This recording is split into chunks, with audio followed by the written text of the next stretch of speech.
Sa ngalan ng Ama at ng Anak at ng Espiritu Santo, Amen. ang pagpapala ng ating Panginoong Hesu Kristo, ang pag-ibig ng Diyos Ama, at ang pakikipagkaisa ng Espiritu Santo, naway sumainyong lahat. At sumaiyo rin. Mga kapatid, tinipon tayo bilang mga kaanib na angkan ng Diyos, kaya dumulog tayo sa maawaing Panginoong nagpapatawad ng lubos. Sinugong tagapagpagaling sa mga nagsisisi, Panginoon, kaawaan mo kami. Panginoon, kaawaan mo kami. Dumating na tagapaganyayang mga makasalanan ay magsisi, Kristo, kaawaan mo kami. Kristo, kaawaan mo kami. Nakaluklok ka sa kanan ng Diyos Ama para ipamagitan kami. Panginoon, kaawaan mo kami. Panginoon, kaawaan mo kami. Kaawaan tayo ng makapangyarihang Diyos, patawarin tayo sa ating mga kasalanan at patnubayan tayo sa buhay na walang hanggan. Amen. Manalangin tayo. Ama naming makapangyarihan, sa iyong pagmamahal na aming maaasahan, nagiging dalisay at matibay ang iyong sambayanan. Hindi ito makaiiral kapag hindi mo pinatnubayan, kaya't sa pagsubaybay mo, lagi mo kaming pangasiwaan. Sa pamamagitan ni Hesu Kristo, kasama ng Espiritu Santo, magpasawalang hanggan. Amen. Magsiupo muna po ang lahat. Pagbasa mula sa ikalawang aklat ng mga hari. Noong mga araw na iyon, sa Syria ay may isang pinuno ng hukbo na labis na kinalulugdan ng hari, pagkat matapang siya, makapangyarihan at pinapatnubayan ng Panginoon, kaya laging matagumpay ang Syria. Ngunit siya ay ketongin, siya ay sinaam. Minsan, ang mga taga-Syria ay nakabihag ng isang babaeng Israelita. Ginawa nila itong katulong ng asawa ni Naam. Sinabi nito sa kanyang Panginoon, "Kung ang asawa ninyo ay lalapit sa propeta sa Samaria, tiyak na gagaling siya." Ang sinabi ng Israelita ay sinabi ng babae kay Naam. Nagpunta naman ito sa hari at ibinalita ang sinabi ng utusan ng kanyang asawa. Sinabi naman ng hari, "Pumunta ka at pagdadalhin kita ng sulat sa hari ng Israel." At lumakad nga si Naam. May dala siyang 30,000 putol na pilak, 6,000 pirasong ginto, at 10 magagarang kasuotan. Dala rin niya ang sulat para sa hari ng Israel. Anang sulat, "Mahal na Haring Horam, ang may dala nito ay si Naam na aking lingkod. Ipinakikiusap kong pagalingin mo ang kanyang ketong." Nang mabasa ito ng hari ng Israel, ginahak niya ang kanyang kasuotan at sinabi, "Ako ba'y Diyos na maaring pumatay at bumuhay? Bakit sa akin niya pinapunta ang taong ito para pagalingin sa kanyang sakit? Baka naman humanap lang siya ng dahilan para magdigmaan kami." Nang mabalitaan ni Eliseo ang ginawa ng hari, ipinasabi niya, "Bakit ninyo gagahakin ang inyong kasuotan? Sa akin ninyo siya papuntahin para malaman nilang may isang propeta rito sa Israel." Ipinasabi nga ni Haring Horam kay Naam na ang hanapin nito'y si Eliseo. Kaya sumakay ito sa kanyang karwahe at nagpunta kay Eliseo, kasama ang marami niyang kawal na kabayuhan. Ipinasabi sa kanya ni Eliseo, "Pumunta ka sa ilog Jordan, lumubog ka ng 7 beses at mananauli sa dati ang iyong katawan. Gagaling ang iyong ketong." Nang marinig ang sinabi ni Eliseo, nagalit si Naam at patabog na umalis. Sinabi niya, Akala ko po na may sasalubungin niya ako. Tatayo siya ng tuwid. Tatawagan ng Diyos niyang Panginoon sa ilog Jordan at itatapat sa akin ang kanyang mga kamay upang ako'y gumaling. Bakit doon pa niya ako pasisisirin? Bakit hindi sa alinman sa mga ilog ng Damasco, tulad ng Abana at ng Farfar? Hindi ba't malinis iyon kaysa alinmang tubig sa Israel? Siguro na may mas madali akong gagaling kung doon ako maliligo. At galit na galit siyang umalis. Lumapit sa kanya ang kanyang mga katulong at sinabi, Panginoon, hindi ba't gagawin ninyo kahit mahirap pa riyan ang ipagawa sa inyo ng propeta? Gaano pa iyang pinaghuhugas lang kayo para luminis? Kaya nang mapag-isip-isip ito ni Naam, lumusong siya ng ilog Jordan at lumubog ng 7 ulit. At tulad ng sinabi ni Eliseo, na nauli sa dati ang kanyang katawan at kuminis ang kanyang balat, tulad ng balat ng sanggol. Si Naam at ang kanyang mga kasama ay nagbalik kay Eliseo. Sinabi niya, ngayon napatunayan kong walang ibang Diyos sa ibabaw ng lupa, kundi ang Diyos ng Israel. Ang salita ng Diyos. Salamat sa Diyos. Aking kinasasabikan ang Diyos na nabubuhay. Aking kinasasabikan ang Diyos na nabubuhay. Kung paanong yaong batis ang hanap ng isang usa, gayon hinahanap ang Diyos ng uhaw kong kaluluwa. Aking kinasasabikan ang Diyos na nabubuhay.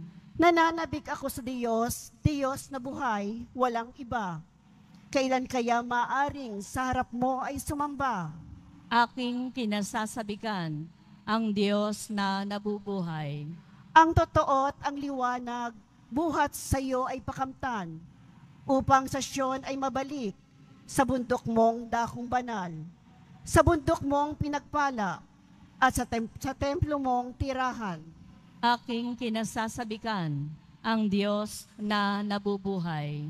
Sa dambana mo, O Diyos, ako naman ay dudulog. Yamang galak at ligaya ang sa akin iyong dulot. Sa saliw ng aking alpay, magpupuri akong lubos. Buong lugod na awit ako sa Diyos, na aking Diyos. Aking kinasasabikan ang Diyos na nabubuhay.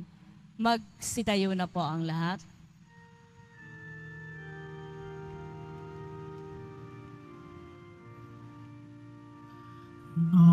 Nagpupuri kami sa'yo, Panginoong Jesucristo.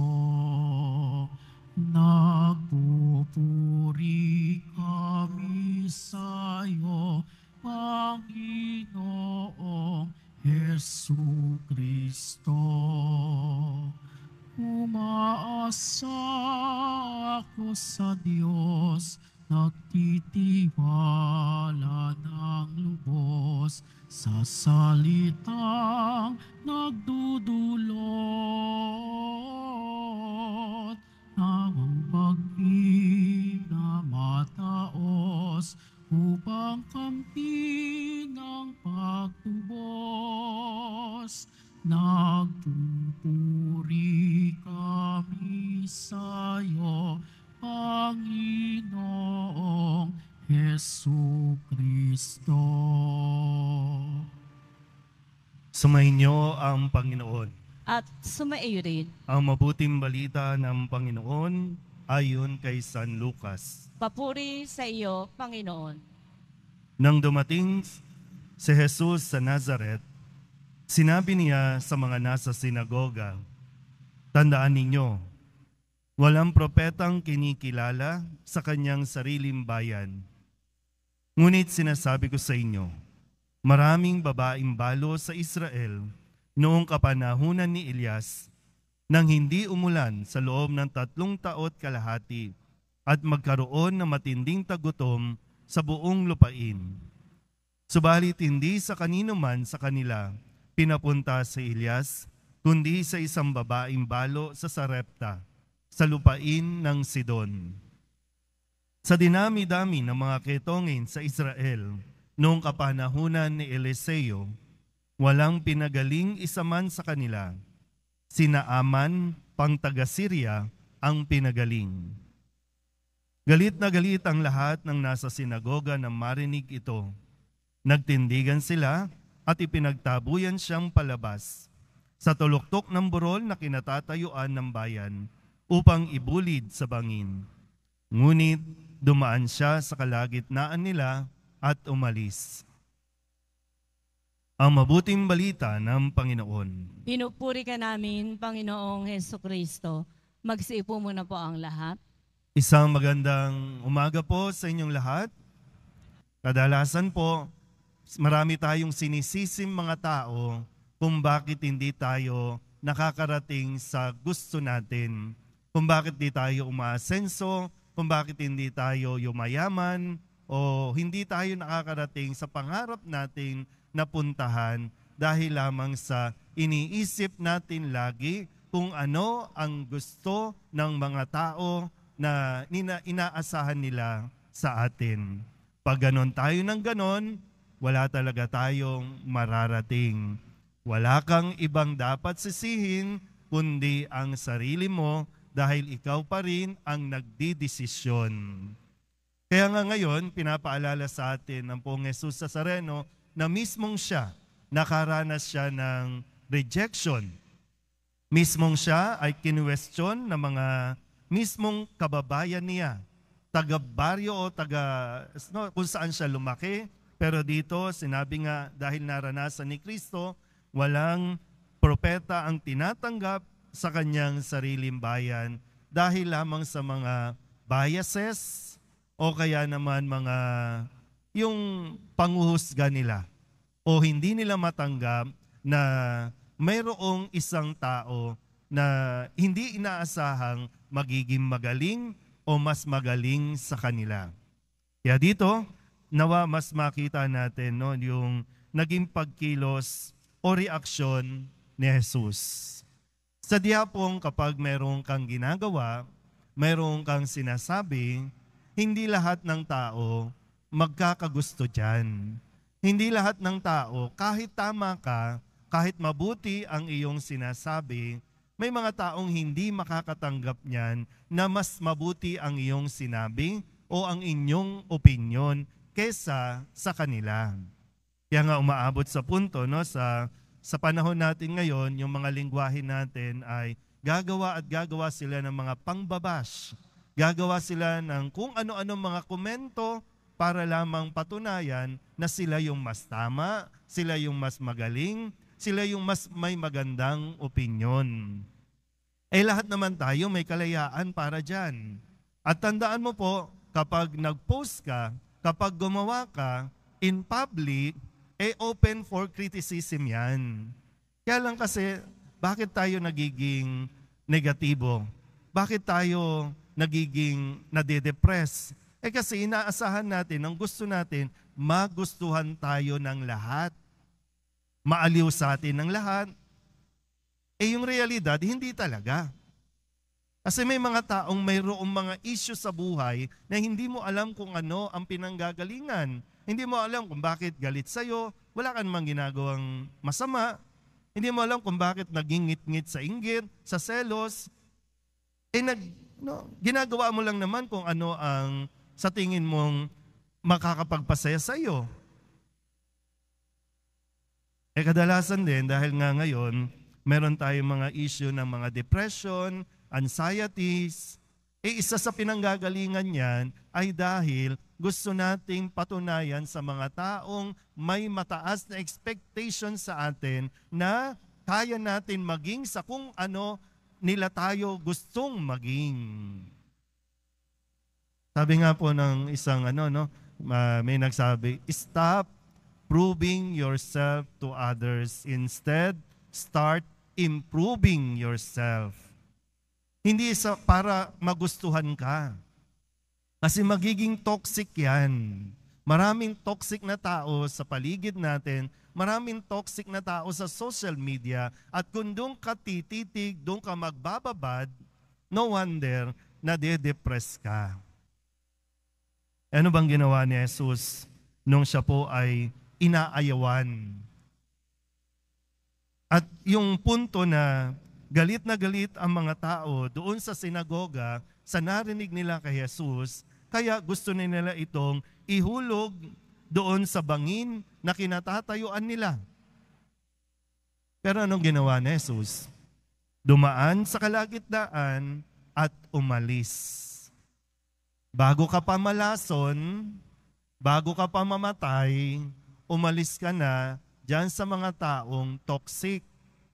Umalis ka na dyan sa mga taong pinipilit kang ibang baguhin, pinipilit kang pasunurin, pinipilit kang umayon sa kung ano ang gusto nila. Pero nasa sa iyo po, no? Kung gusto mong mabuhay dyan sa mga problema, kung gusto mong mabuhay sa mga taong ang dulot ay problema lang sa iyo, nasa sa iyo po yan. Pero naririto ka ngayon, sana po mas marinig mo ang salita ng Poong Jesus Nazareno na ipinakita niya kung ano ang dapat nating gawin. Umalis ka dyan. Pumunta ka doon sa kung saan mas magiging kapaki-pakinabang ka. Pumunta ka doon sa mga taong mas deserve na marinig ka, mas deserve na makapaglingkod ka.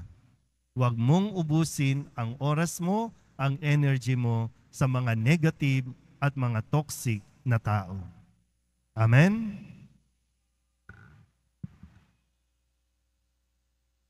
Magsitayo na po ang lahat. Minamahal kong mga kapatid, si Jesus ay hindi tinanggap sa kanyang sariling bayan.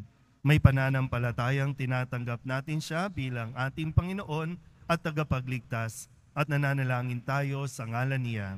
Ang ating itutugon, Panginoon, tulungan mo kaming magmahal ng tulad ni Jesus. Panginoon, tulungan mo kaming magmahal ng tulad ni Jesus.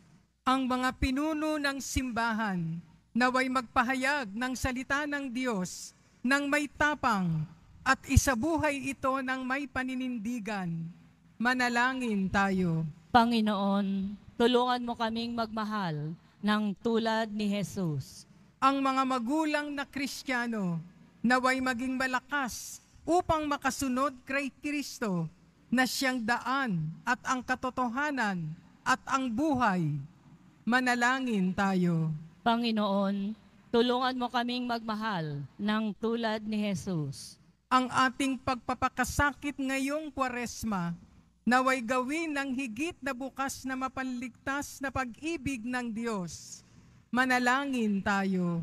Panginoon, tulungan mo kaming magmahal ng tulad ni Jesus. Ang mga may sakit na nahihirapan sa kanilang kalagayan, naway makita ang presensya ng Diyos sa kanilang buhay sa pamamagitan ng pangangalaga at malasakit ng kanilang mga pamilya.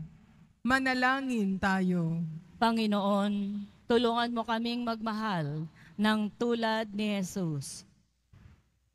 Idulog din natin sa Panginoon ang ating mga personal na kahilingan at mga panalangin para sa ating mga pamilya, kasama ang mga kahilingan ng mga nanonood sa online. Lahat ng mga misang pasasalamat, espesyal na intensyon, agarang paggaling ng mga may sakit, at ang lahat ng mga kaluluwa na inihiling na ipagdasal sa misang ito.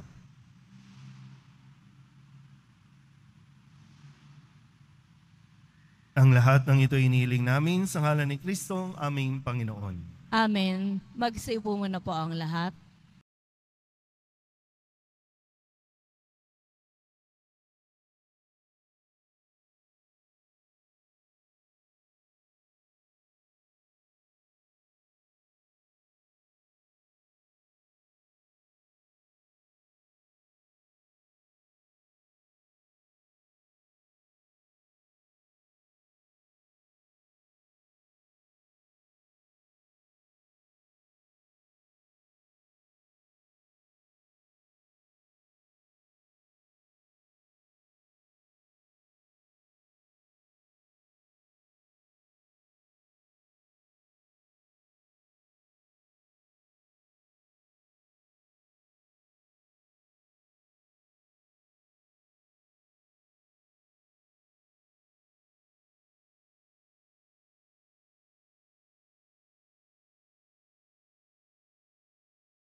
Magsitayo na po ang lahat.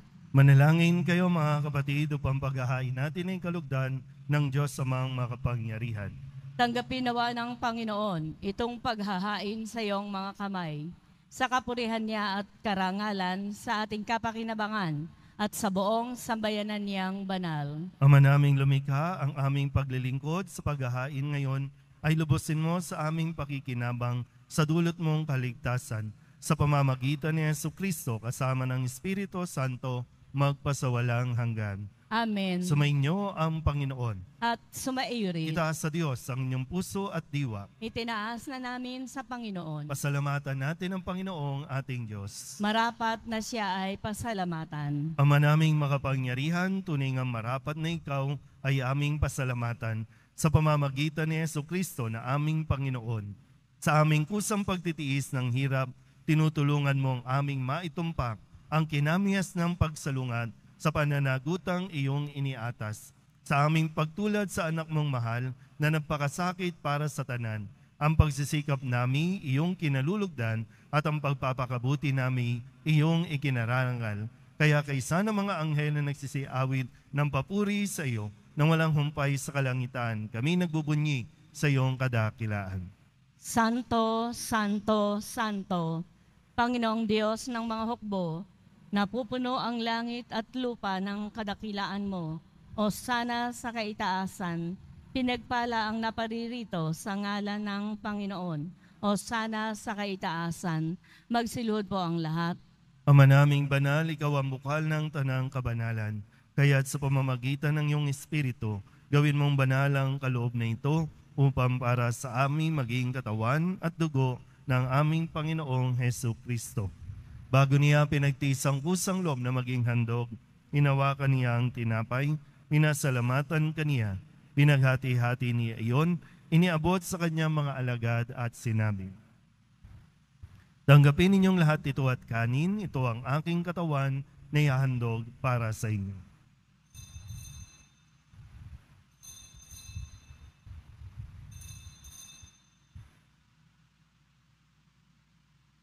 Gayun din naman nang matapos ang hapunan, hinawakan niya ang kalis, muli kaniyang pinasalamatan.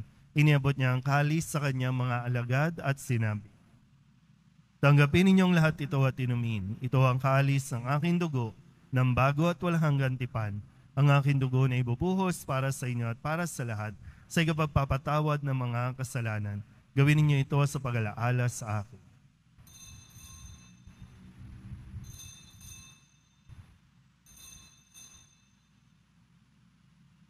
Magsitayo na po ang lahat. Ipagbunyi natin ang misteryo ng pananampalataya. Si Kristo'y namatay, si Kristo'y nabuhay, si Kristo'y babalik sa wakas ng panahon. Ama, ginagawa namin ngayon ang pag-alaala sa pagkamatay at muling pagkabuhay ng iyong anak, kaya tiniaalay namin sa iyo ang tinapay na nagbibigay buhay at ang kalis na nagkakaloob ng kaligtasan. Kami nang papasalamat dahil kami iyong minarapat na tumayo sa harap mo para maglingkod sa iyo. Isinasamo namin kami magsasalo-salo sa katawan at dugo ni Kristo ay mabuklod sa pagkakaisa sa pamamagitan ng Espiritu Santo. Ama, lingapin mo ang iyong simbahang laganap sa buong daigdig. Puspusin mo kami sa pag-ibig kay San Francisco na aming Papa at ni Jose na aming Obispo at ng Tanang Kaparian. Alalahanin mo rin ang mga kapatid naming nahimlay nang may pag-asang sila'y muling mabubuhay, gayon din ang lahat ng mga pumanaw. Tawaan mo sila at patuloyin sa iyong kaliwanagan. Tawaan mo at pag-inapating kaming lahat na makasalo sa iyong buhay na walang wakas. Kaysa ng mahal na Birhen Maria na Ina ng Diyos, ng kabiyak ng puso niyang si San Jose. Kaysa ng mga apostol ni San Juan Bautista at ng lahat ng mga banal na namuhay dito sa daigdig ng kalugod-lugod sa iyo, may pagdiwang nawa namin ang pagpupuri sa ikararangal mo sa pamamagitan ng iyong anak na aming Panginoong Jesucristo.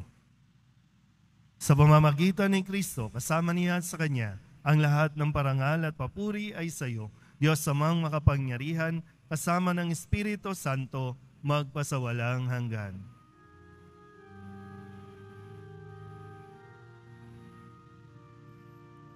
Amen. Amen.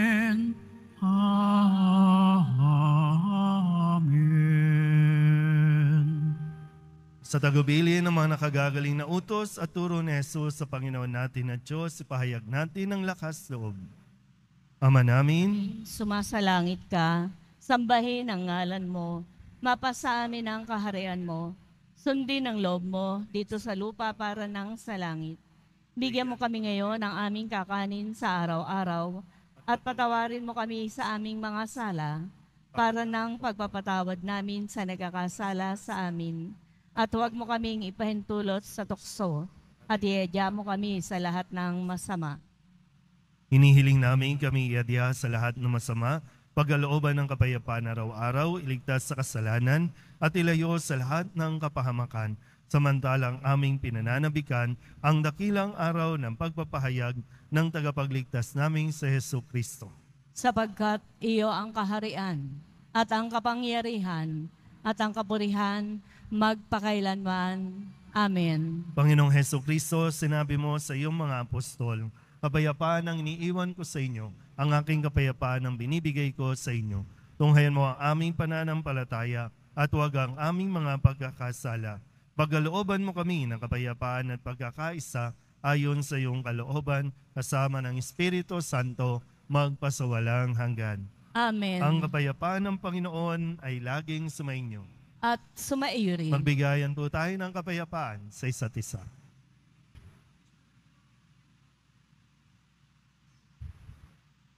Kordero ng Diyos na nag-aalis ng mga kasalanan ng sanlibutan, maawa ka sa amin. Kordero ng Diyos na nag-aalis ng mga kasalanan ng sanlibutan, maawa ka sa amin. Kordero ng Diyos na nag-aalis ng mga kasalanan ng sanlibutan, ipagkaloob mo sa amin ang kapayapaan. Magsilod po ang lahat. Ito ang kordero ng Diyos. Ito ang nag-aalis ng kasalanan ng sanlibutan. Mapalad ang mga inaanyayahan sa kanyang piging. Panginoon, hindi ako karapat-dapat na magpatuloy sa iyo. Ngunit sa isang salita mo lamang ay gagaling na ako. Katawan ni Kristo, Amen.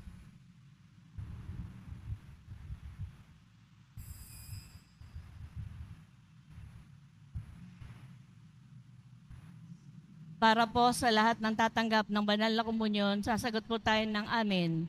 Pagkasabi po ng pari o ng lay ministers ng katawan ni Kristo at isubo po agad sa bibig bago umalis sa harapan ng pari o ng lay ministers. Sumunod po tayo at maraming salamat po.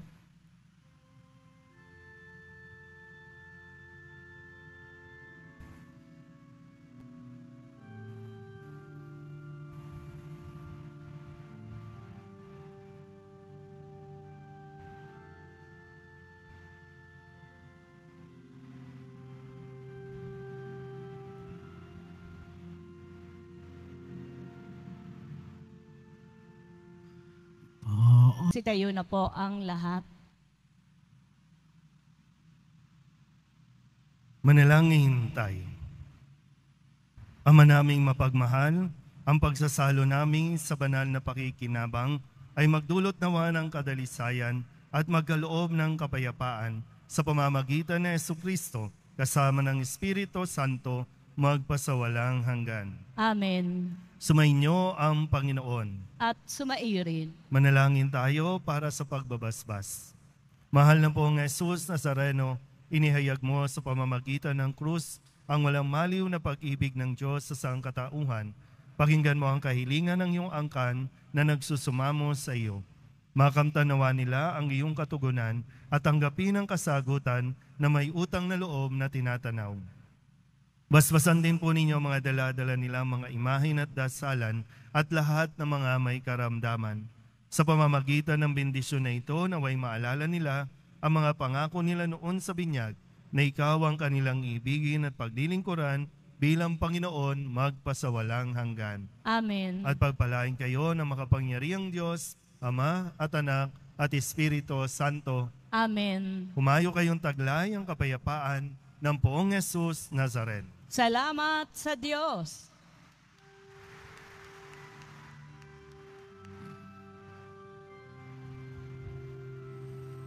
Nuestro Padre Jesús Nazareno, sinasamba ka namin,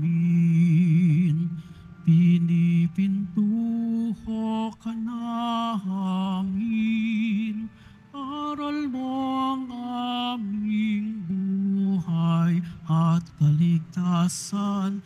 Nuestro Padre Jesus Nazareno, iligtas mo kami sa kasalanan. Ang krus mong kinamatayan ay sagisag ng aming kaligtasan. Nuestro Padre Jesus Nazareno, binarangal ka namin. Nuestro Padre Jesus Nazareno, niluluwalhati ka namin. Nuestro Padre Jesus Nazareno, inarangal ka namin. Nuestro Padre Jesus Nazareno,